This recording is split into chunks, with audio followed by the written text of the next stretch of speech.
Good morning, everyone. All right, so this is a quick mindfulness session to get us started. And of course, throughout the year and next week, there'll be much more of a focus on mindfulness. I'm going to use this. As you know, my name is Bora Ranchik. And I've worked all over the world. Barbados, Bahrain, Solomons. It's brilliant. I love my life. Yeah. So unfortunately, Bora can't be with us today. He's coming in on Monday, and he'll continue with the mindfulness training. So I volunteered to step in for him for now.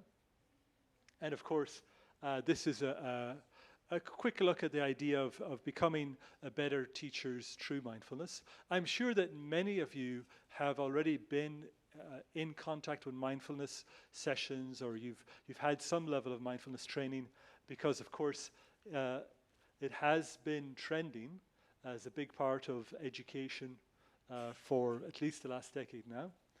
It was featured on Time. We have the Mindful Revolution, and it's all about the science of finding out how to become not just better at what we do, but really it's about becoming more compassionate, right? Not just to others, but to ourselves, right? And treating ourselves better. There is this idea that the world is becoming a bit more of a stressful place where we're expected to multitask, and that can put a lot of pressure on our minds. But of course, by practicing mindfulness, we can focus a bit more. So before I go any further, I'd like you to have a chat with the person sitting beside you. What experience have you had with mindfulness, if you've been at a different school or at a different institution, or here at Dwight over the last couple of years? Go ahead, chat to your partner.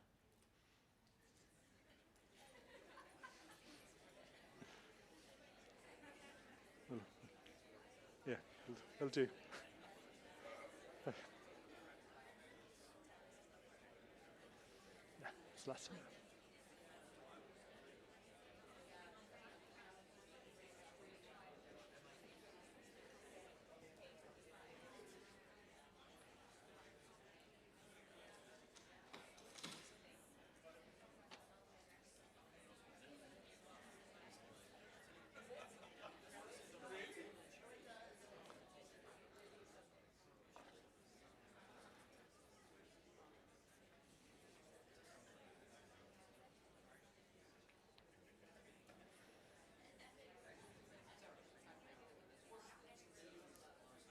Hmm?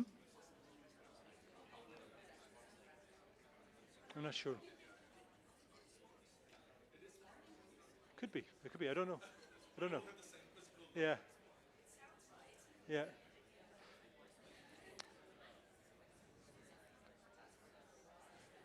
All right. Okay, everybody. Thank you. And don't worry, we'll have a chance to practice mindfulness in a second. But just listening to your conversations, well, I'm not really listening, but I could see you guys talking. And it seems like you've all had a lot of experience with mindfulness, which is great. So the idea is that as we become more mindful and we teach mindfully, and we end up teaching mindfulness, our students, as a result, also become more mindfulness, and they're also better at sharing the practices of mindfulness with others as they become global citizens. So is there a connection between mindfulness and the fact that we're an IB school? That's a really important question. And in fact, when I've had conversations with students in the past, they've always asked that question. Like, we're an IB school, why are we doing mindfulness? And I think it's absolutely critical that we as teachers know the answer to this question. So as you can see, it's part of our approaches to learning. We are expected to teach mindfulness, and students should have a good understanding of it by the time they finish the IB. So, as we can see here, we need to make sure that our students practice focus and concentration. They practice strategies to develop mental focus. They practice strategies to overcome distractions. And they practice being aware of body-mind connections. So to a certain extent, teaching mindfulness is sort of non-negotiable as we are in IB school. Now, I'm not trying to force it down your throats, but it's just pointing that out. It's part of our mission, I guess you could say. So then, of course, the obvious question is professional development, training. Does Dwight offer PD for mindfulness? And the answer is definitely yes. Last summer, I was part of a fairly large group here that did mindfulness training. And of course, this summer, there was an even larger group that did mindfulness training. And throughout the year, there are PD sessions run by Bora, but we'll also have a specific workshop leader coming in to train us on this, given the fact that we are required to teach it. So here are some of the names of the people who took part in the training this summer. Rachel, Stephanie, Tyrone, Irene, Shinwei, Marine, David, Kaylee, Sophie, and Maria. And these are the names of the people who did it the previous summer. We do have some comments that our workshop leader wanted to share with us. Stephanie Lilly, she ran the course. It was very interesting. She said that she was surprised by the stronger presence of male participants, because very often mindfulness training sessions are done by women, which would surprise Bora, given Bora is very much a guy, very tough kind of macho guy. So she wanted to thank Bora and Tom for investing in teacher well-being and making this course accessible to so many. It's a great opportunity. I really enjoyed the course. To be honest with you, it was probably one of the best training courses I've ever taken. I found the workshop leader really approachable, and it was just fantastic. So well worth the training if you get the chance. So we're going to do a bit of mindfulness meditation. We're about to start in a moment, but before we begin, you need to check in with yourself and see where you're at, mentally, physically, and emotionally. And you are asked to give yourself a score, give yourself a rating, 1 to 10. Right? I feel like a zombie right now, so I'm probably at a 1 or even -1, I'm not sure. But maybe to make this a bit more interactive, chat to your partner. Right, ask them, where are you physically, mentally, emotionally right now? Just quick. How do you feel right now?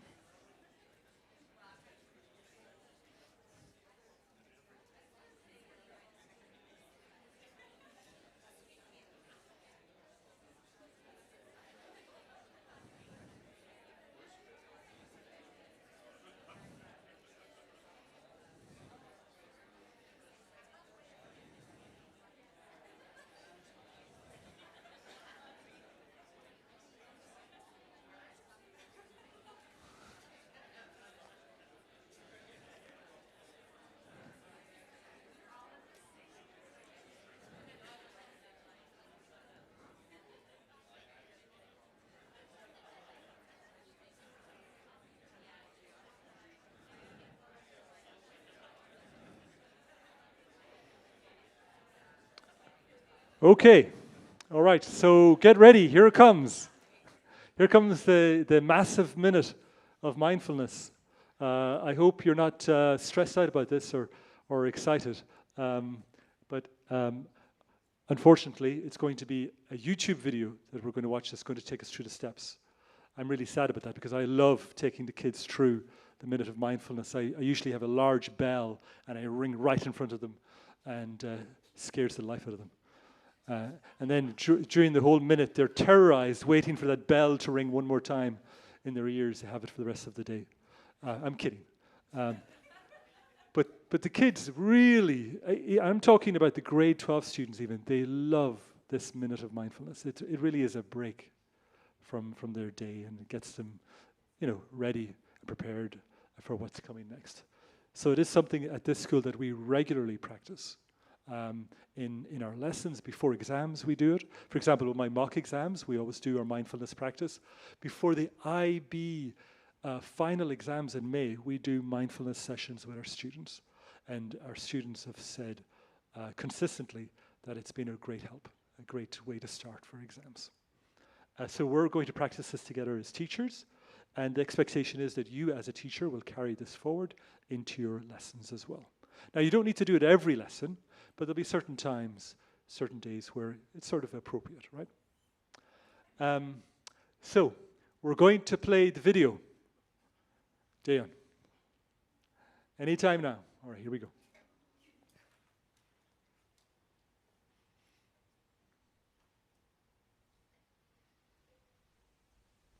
Since you're watching this video, I'll bet you want to meditate but don't have time. Maybe you've tried to meditate but had some trouble. Maybe you had a wonderful experience meditating over there, but just can't find that same feeling over here. Well, my name is Marty Borison, and in this video I'm going to introduce you to the technique of one-moment meditation. Then you can meditate whenever you need to. Like when you're feeling stressed, or feeling angry. Maybe you're having trouble sleeping, or you're feeling anxious.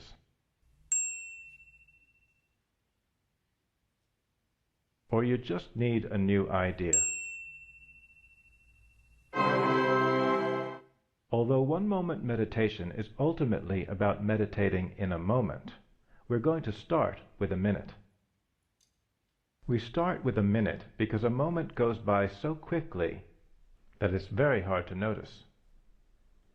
But a minute is like a moment with handles on it. You know where it begins and where it ends, so it's easier to grasp. If you're ready, we'll do the basic minute now. You might want to shut the door, or at least tell people you're not available for the next minute. You don't have to tie yourself in knots for this. Just sit with your legs planted firmly on the floor. Try to sit up straight, but don't be rigid. It's as if your head were being lifted up away from the weight of the world. Think of it as cosmic traction. Now put your hands in any position that's balanced, symmetrical, and still. Like this, or like this. During the minute, simply focus on your breathing, moment by moment.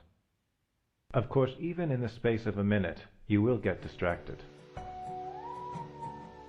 That's perfectly normal. It doesn't mean you're doing it wrong. But as soon as you notice that you're distracted, just think, and bring your mind back to your breathing. I'll ring a bell so you know when to start and when to finish. Ready? Then close your eyes. Oh, one more thing. It's okay to smile. And go.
As you open your eyes, notice how you feel right now. Maybe a little bit refreshed, a little bit more awake, a little bit more open-minded. Not bad for a minute. And the more you do it, the better it gets. But please don't ever do the basic minute for longer than a minute. Don't be macho about it. Because the point of the basic minute is to show you that you can make a meaningful change in your state of mind quickly. So if you do it for longer, you're cheating. With 1 moment meditation, you can also learn how to do the portable minute, which is very useful when you're standing in line, on a train, or stuck in a boring meeting. You can also learn the bonus minute, the surprise minute, and the emergency minute. With 1 moment meditation, you can also learn how to reduce the length of the basic minute step by step until it only takes a moment. And when you can meditate in a moment, your whole day can be filled with meditation because it takes no time at all. Thank you.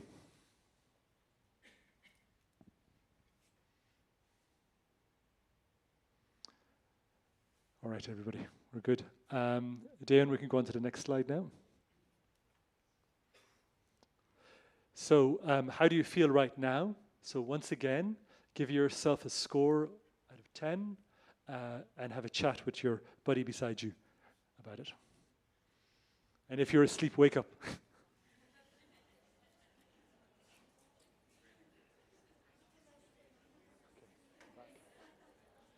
I feel half asleep myself.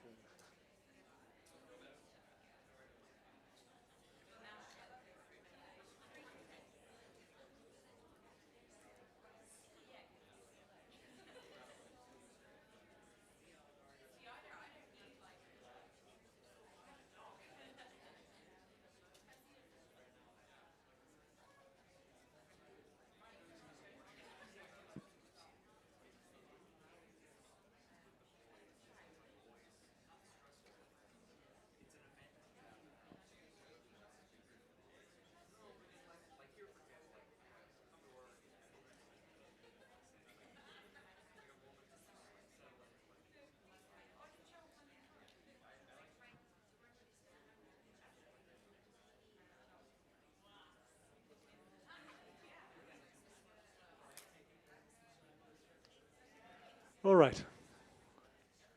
Now, students may ask us for some definitions of mindfulness. Dayon, next slide, please. So we'll take a look at a definition provided by the father of mindfulness, which is surprisingly not Confucius, but this marketing guru, John Kabat-Zinn, maybe. Let's have a look at that. Next slide, please. Dayan, thank you. All right, so here we are. There's John Kabat-Zinn, and he teaches mindfulness and meditation. And he says that it is awareness cultivated by paying attention in a sustained and particular way, on purpose, in the present moments, and non-judgmentally. But from our mindfulness trainer, Lily, she says mindfulness is when distraction ceases. But I would imagine that you can probably come up with a better definition of mindfulness yourself. So talk to your partner. For you, personally, what is mindfulness? Right? Ask your partner, well, what is it for you?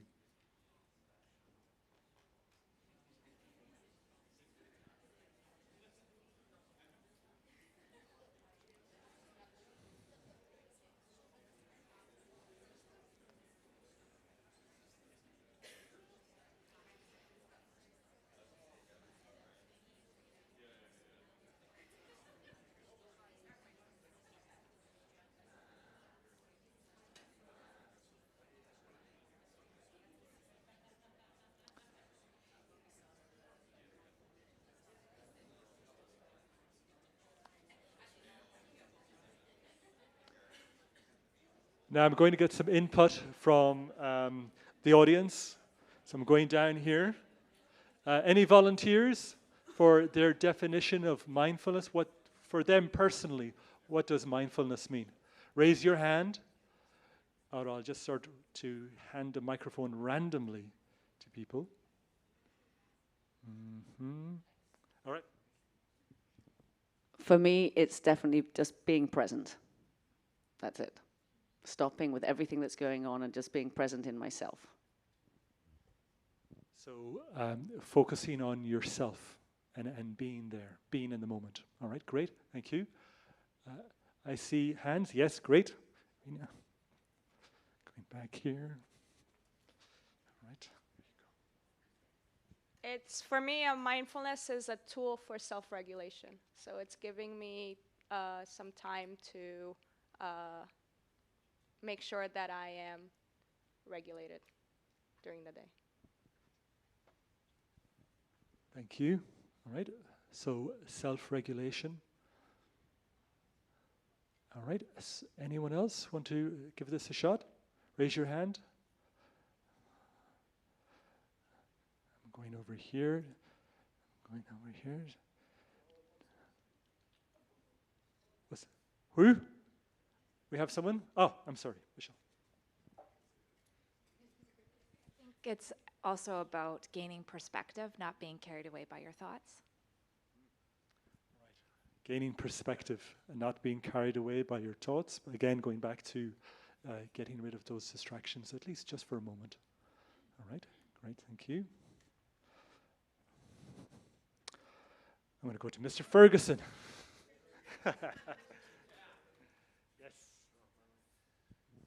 I don't know. For me, it's a moment to just clear your mind and then open your eyes, and whatever it was that you were facing or whatever moment was making you anxious is kind of put into perspective, and that anxiety or that nerve or that kind of worry kind of disappears and is a little bit less daunting. All right, so putting everything into perspective. As the Stoics would say, things could be worse, things aren't so bad. That's a great way of putting it. Thank you.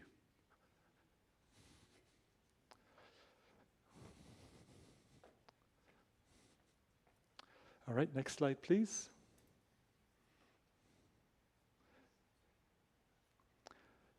How do we teach mindfulness? So important, right? So think flight attendant traveling with children in oxygen masks. So I was looking at these photographs and I was thinking, how do I explain this in a presentation? And I was like, I don't know what's going on here. I'm sorry. I don't have enough flight attendant training. So I'm going to ask you, talk to your partner, what is going on in these pictures? What is this all about? Go for it. Talk to your partner.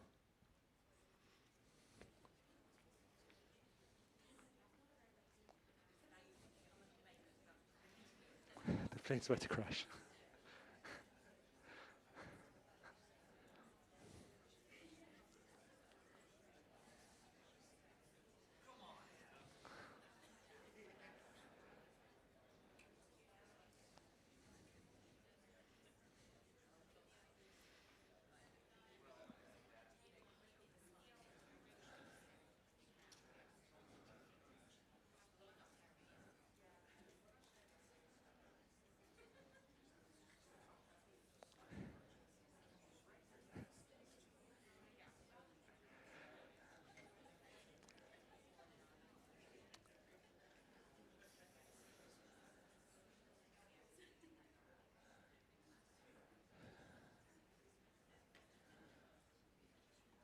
All right, so I've heard one good explanation. The plane is about to crash, and the flight attendant is quickly explaining the concept of heaven to the child.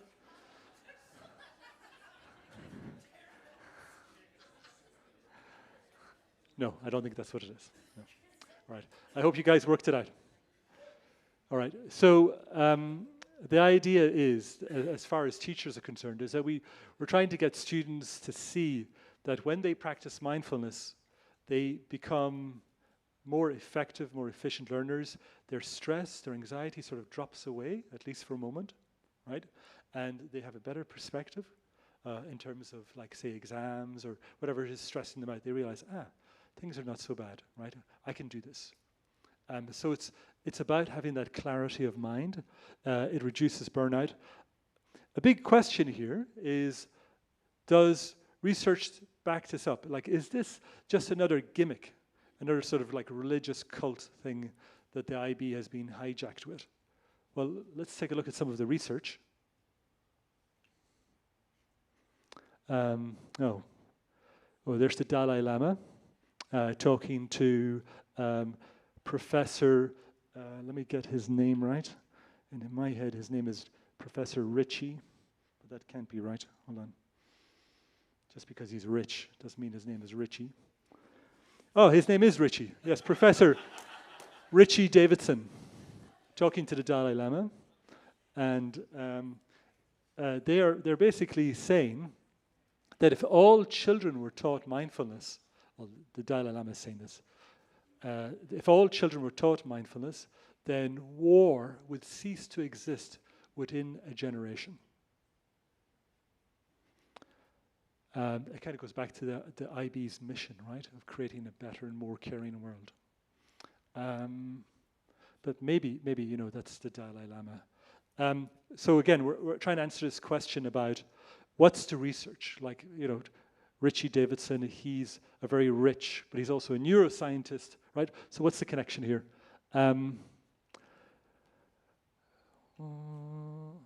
It's not there. The slide has disappeared. Well, I'll just very quickly tell you. The research clearly shows that people who practice mindfulness, there is much more development of gray matter in their brain. The amygdala and the prefrontal cortex is also developed. So we see improved memory, right? Improved cognition and lower levels of anxiety and stress, especially immediately after practicing mindfulness. So again, if your students have a major stressful day or a major summative assessment, if we get them to do some mindfulness, that reduces the pressure and they perform better in those assessments. And just in general, they perform better as human beings. So I think the research is there, right? Mindfulness is part of our strategic plan. We'll be unpacking mindfulness throughout the year, as we did last year. But just some ideas here. The members of the Dwight community practice mindfulness to befriend their minds, to develop the ability to create a calm, compassionate, and present moment. It enables them to make skillful choices and decisions, and we use the school's guiding statements on mindfulness as their moral compass. A very important mantra down here: be mindful, teach mindfully, and teach mindfulness.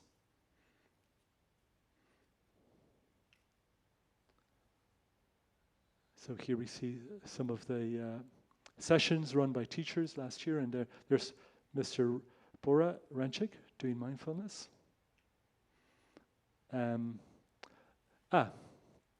This goes back to the research. Some of the findings is that we see an increase in awareness, resilience, focus, and of course, compassion in school, which is really nice. All right, so we're going to see several workshops on this. We're going to have coach drop-ins by Bora. We're going to have a trainer come over in September as well, and we're going to have a couple of sessions in K25 focused on mindfulness as well. So there's a lot going on this year regarding it. It'll also be integrated into our Spark, our assemblies, and every Wednesday in the morning time, we'll have a whole school broadcast in the morning to begin the day, where we have a mindfulness moment meditation. All right. Okay, and we also have our MAD students. So MAD stands for Mindful Ambassadors at Dwight. So that's really nice. The students get to be trained up. We actually had a student graduate last year, Sarah. You might remember her very well. She did a lot of mindfulness sessions with her students, and we'll be looking for more students to lead the way with that. All right. Okay. So lots to look forward to this year as regards mindfulness. And as I said, Bora will be back on Monday, and he'll provide more information with it. And there's also surveys that we can fill out, or we can also look at the results of the surveys too. All right. Thank you very much. That's it.